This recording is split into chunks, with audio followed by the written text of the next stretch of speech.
Okay, did you get a good list going? Some figurative language and some things that were different? Okay. The day before Thanksgiving, my parents and I prepared to visit my grandparents at their farm in Monticello. We would spend 5 days with them. When I brought my suitcase from the apartment, Daddy and Mama stood next to the car, beaming. Inside the car were George, Nancy, and Mrs. Kabachi. They were going to spend the day with us. We were taking Dizzy Dean. We were even taking Dizzy Dean. My Thanksgiving would be complete. I hardly recognized Nancy, the little tomboy who caught turtles and lizards with us. She wore a neatly pressed dress and freshly polished Mary Jane's.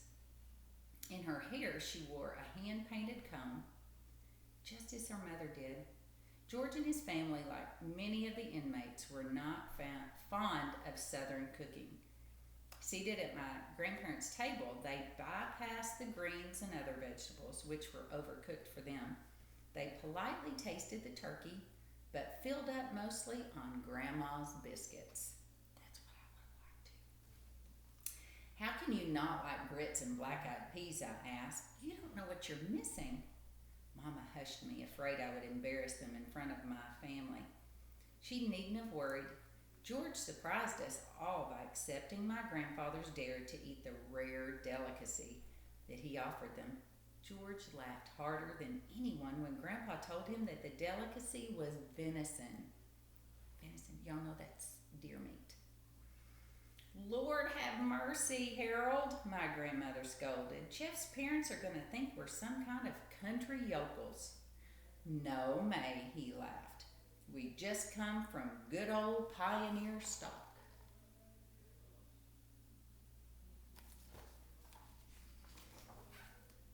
The week after Thanksgiving, I woke to a banging on my bedroom window.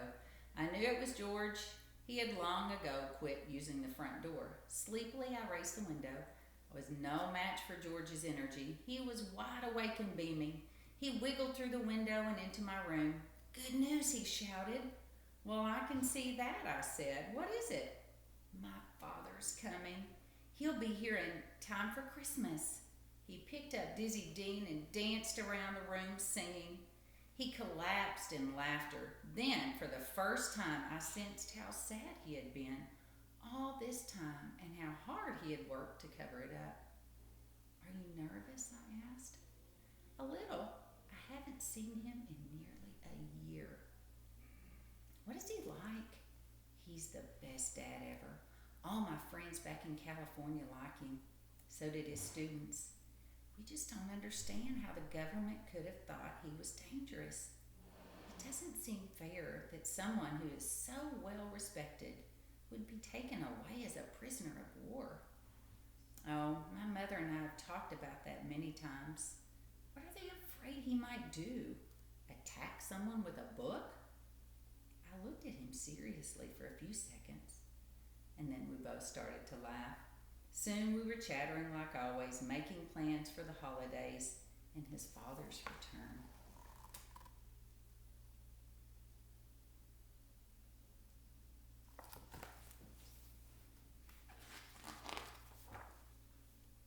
Three days before Christmas, George, Nancy, and Mrs. Kabachi stood near the entrance of the camp.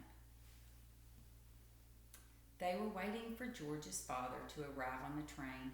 I watched from several yards away. When he stepped off the train, Mrs. Kabachi started toward him, but George and Nancy ran to him first. Soon they were all hugging each other. Over the next few days, I did not see George very much. He spent his time showing his father around the camp and introducing him to as many people as he could, especially to the other Japanese American boys. George's parents did pay a call on mine, but it was a short visit and a bit formal, as grown-ups can be. George and Nancy were at home making Christmas presents. Mrs. Kabachi said, and I keep thinking how much livelier the visit would have been had they come along. With George and Nancy occupied with their father, our apartment was very quiet during the holidays, but I was glad George had his father. I tried to imagine what it would be like to be separated from my father, but I couldn't. I was happy for George that all of his family was together again.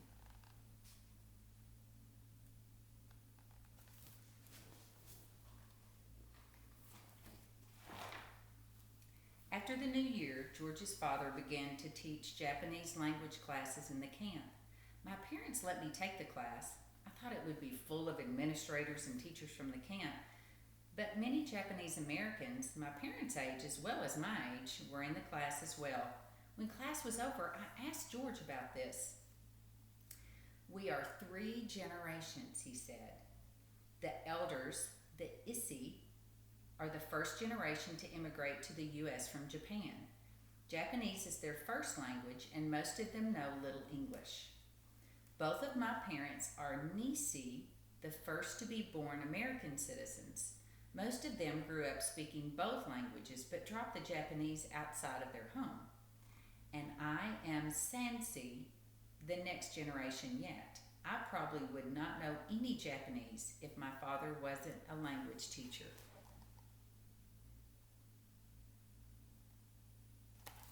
Isn't that interesting how they didn't keep up their Japanese language for the younger ones?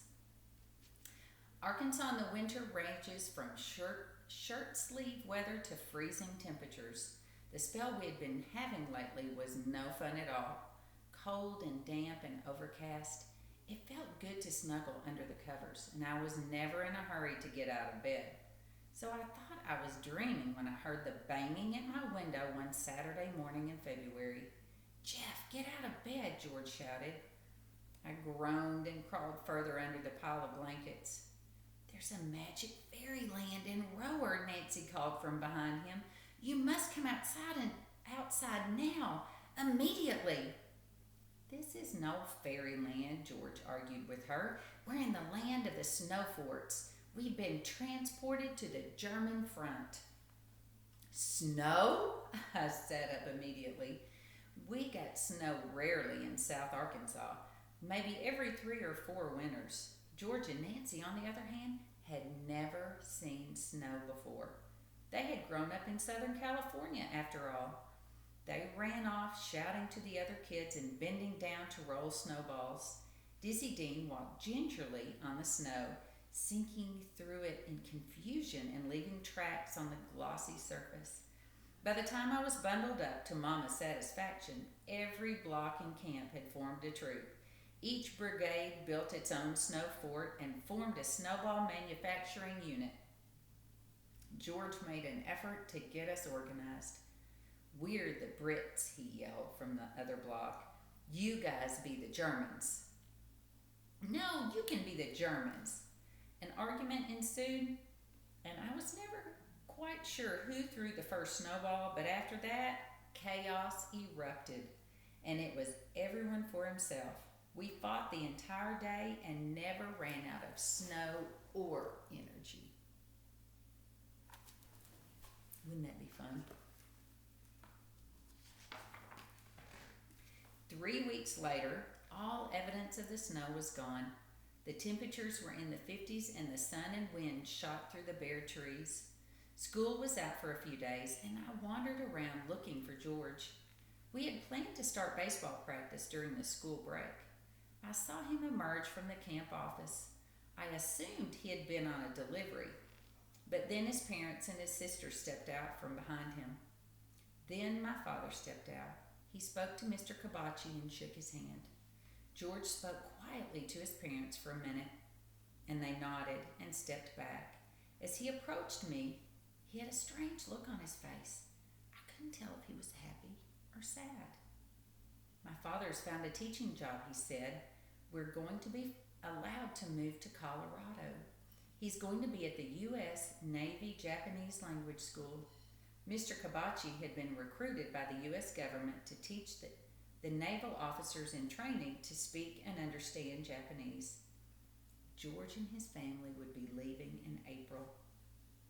"Hey, Dad, is the school open?" George asked his father. "I want to look Boulder up on the map." "It should be. I know some of the teachers are trying to get caught up on their paperwork." We ran to the classroom where the big jigsaw puzzle of the United States was assembled.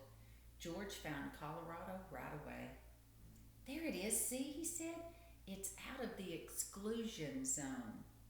He pointed to the Pacific coast and southwest Arizona.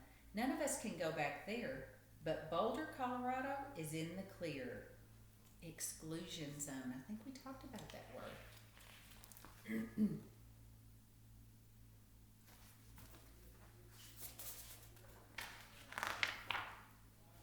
I went home and cried for a very long time.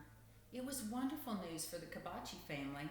They would once again live in freedom, but I would be losing my best friend.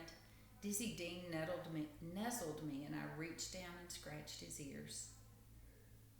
Have you ever lost a best friend that moved away, or you had to move away? It's kind of sad, isn't it?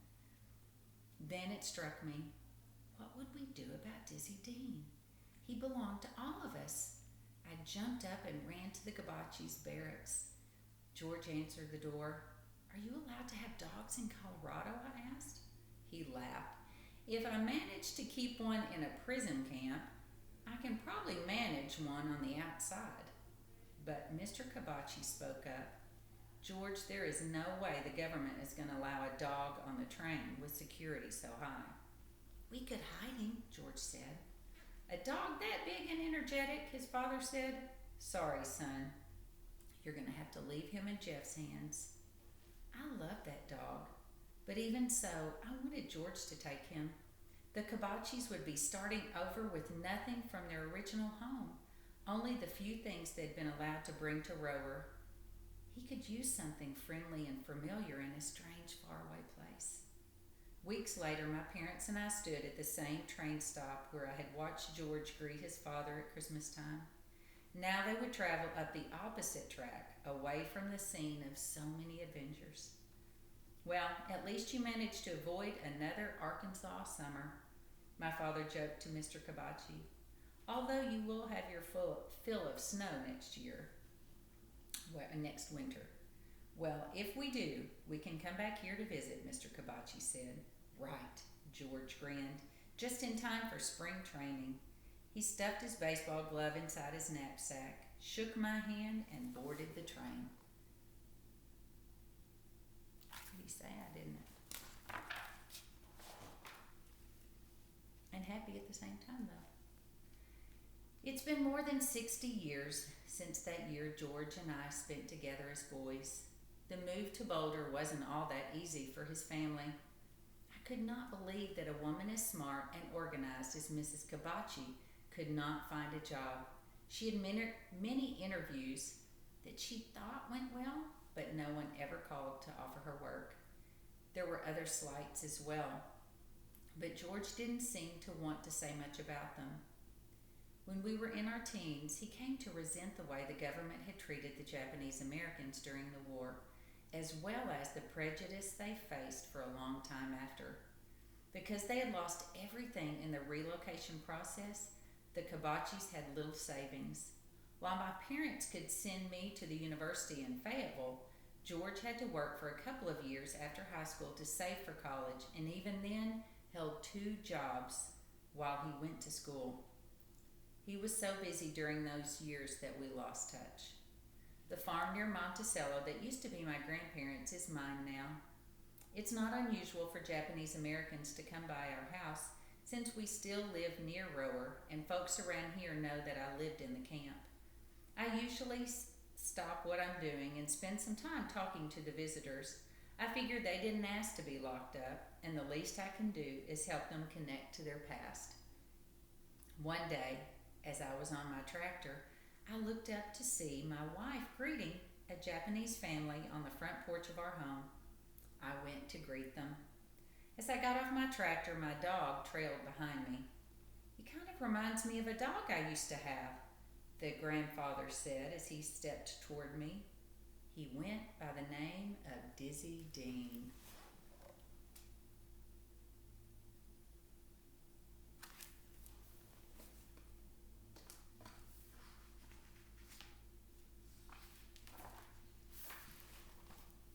How fun was that? Do you think that was really George? Sounds like.